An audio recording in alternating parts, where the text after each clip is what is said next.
What did you think of reconciliation before you were a priest? So I became a Catholic when I was about 25, and I thought it was one of the best parts about being a Catholic.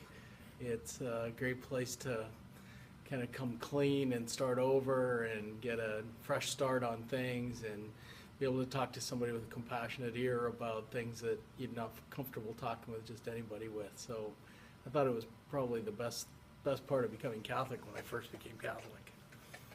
Um, what do you think about people who skip out on reconciliation?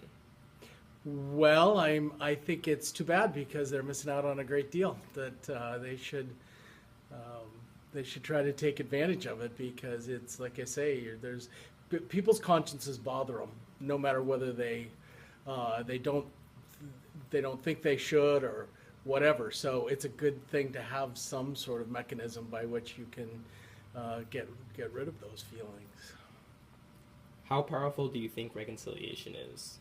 Very powerful. Yeah, obviously. I mean, it's a moment where the priest says, "I absolve you of all your sin." How great is that?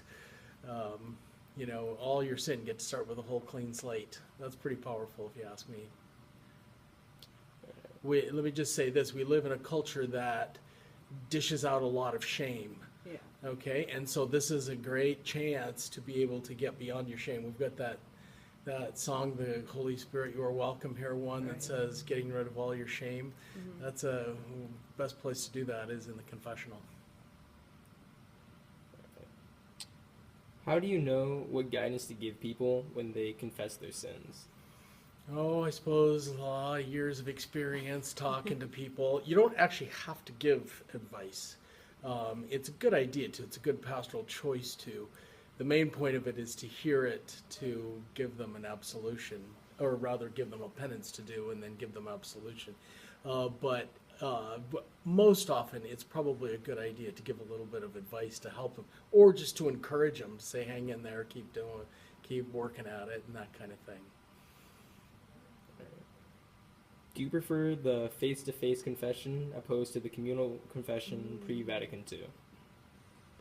Well, let me say this. First of all, it is the Vatican II didn't abolish the non face-to-face variety. It just offered it as there's two equal options.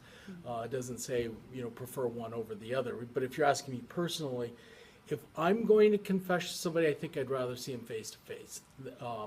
But I've got to tell you that there are times that are people who are more willing to say the harder things to say when they don't have to face the priest face to face. So I've been in the confession as the priest where I thought it was best that it was not face to face, that a person could actually say it, because a lot of times they are afraid to say it face to face, that where they could say it. So I think there's different reasons for using those two. Mm-hmm. All right. So you just answered that question. How necessary do you think the sacrament of reconciliation is? We just talked about that. Yeah. Have there been any times you wanted to break the seal of confession, and why? Never, ever, ever. The only reason that reconciliation works is because of the seal. And so that's clear to any priest who's ordained. We know that from the get-go, that that's just never an option. You don't even consider it as an option. I will say on top of that, I've never run into a situation where, like I was faced with life or death if I didn't, or any of those kinds of things. Never had anything like that. So I'm not saying I wouldn't ever think to myself, it's, that it might be, nope, I can't even think of a situation where I'd feel tempted to break the seal. So if it's not sacred, then none of it is. Okay. Really good. And that's all our questions, so unless you Perfect. can think of some more. Wow, that's good. Yeah. Awesome. Thank you. Okay.